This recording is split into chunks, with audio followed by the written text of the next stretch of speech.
So you may know that I've been out of town for the last few weeks. Hopefully, you noticed that there were a fewer posts from me. Maybe you saw the one I was on the Missouri River. So I guess my real question today is: did you miss me while I was gone? If you noticed those fewer posts, and I would ask you, so what did I miss? Was there anything significant or newsworthy in the last week or so? I'm being facetious, of course. Most of you know that the big story, at least on every media outlet I've seen, has been the overturning of Roe versus Wade last Friday. I want to give some perspective on the debate and reminded me of a couple stories. Maybe you remember a guy named Pee Wee Herman. Maybe I'm dating myself. Maybe you don't. Anyway, he was like a kid's not a cartoon character, but Mr. Rogers, just really weird. But there was a story probably way back in the 90s, maybe, that he was caught in an adult movie theater. And of course, shame and controversy and all this, and of course, jokes. Well, when Pee Wee returned to the stage for the first time, his first line was, "Heard any good jokes lately?" And that made me laugh so hard. Anyway, recently there was another example of this. You remember we did the story with Will Smith slapping Chris Rock in the face and during the Oscars, and Chris Rock went back on stage like that next week, and his first line was, "How was your weekend?" And of course, that's hilarious. That makes me laugh. We've all got to be able to laugh at ourselves sometimes. And I'm not poking fun at the Roe v. Wade. I know there's people that are either rejoicing or lamenting or very upset. But I want to give some perspective on that today. But let me give you a couple jokes and clearing some old ones out. So if these aren't any good or just groaners, yeah, that's right. The first one, my one-eyed son, Noah, had lost his glass eye. My wife asked, "Have you seen it?" "I have Noah's eye, dear," I replied. "Well, that's no help," she said. Get it? Maybe I didn't deliver the line right. "I have Noah's eye, dear." Right? My wife says, "No idea." Anyway, I know we're away from football season, so maybe those of you who are farther south from me are getting geared up for especially college football season. But the story, I'm not going to put this on any specific college institution, but you could probably see this. There was two college football players who, let's just say they couldn't keep their grades up.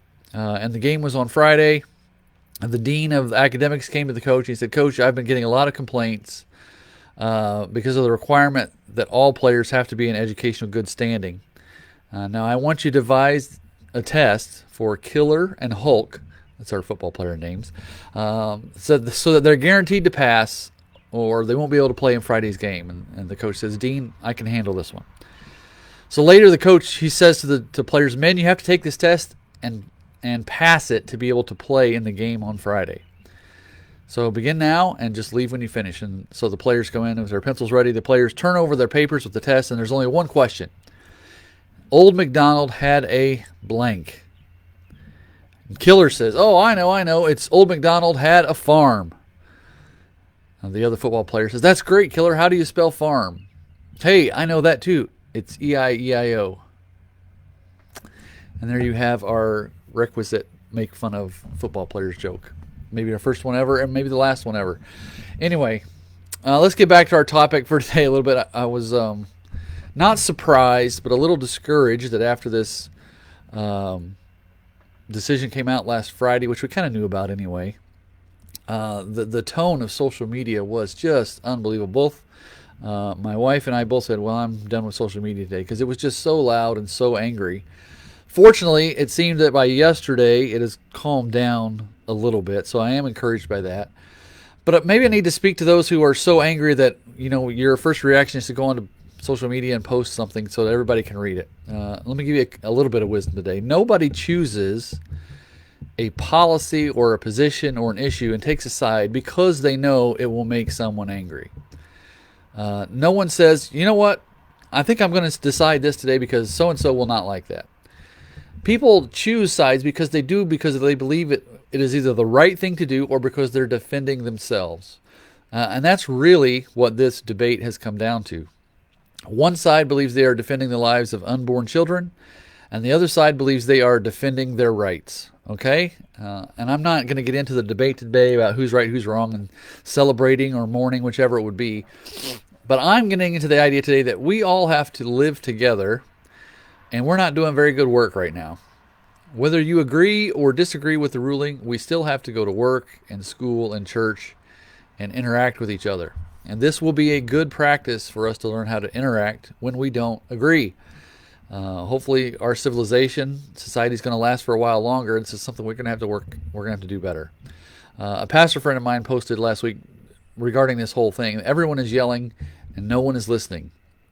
And I like that because he agrees with me, right? Isn't that how most of our posts go? We post all the people that agree with us and the things that we find inspiring and encouraging, and to kind of ignore the others. I told you before that that's what social media does. It feeds you what you want to see and what you already believe.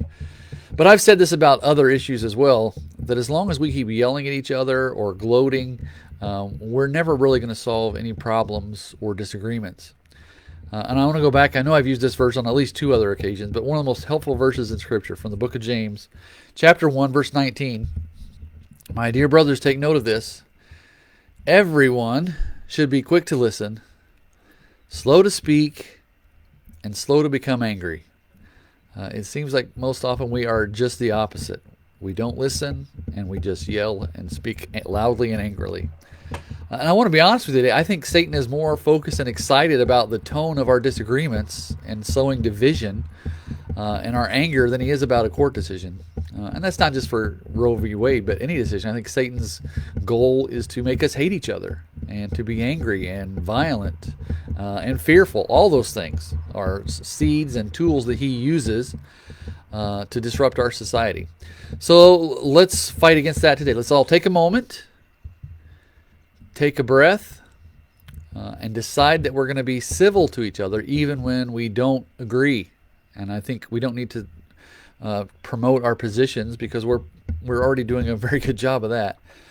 Maybe I should remind us again that social media is not the place where we're going to resolve any of these issues. Your anger is only exacerbating the situation. Like the word exacerbating, you can look that one up. That's not really fighting for your cause. It's really just adding to the anger and the resentment and the bitterness and the hatred between the two sides. So what will help your cause is having a sincere discussion with someone on the opposite side. When I say sincere, I mean polite, respectful, listening. You just use the 3 key things in that verse: quick to listen, slow to speak, slow to become angry.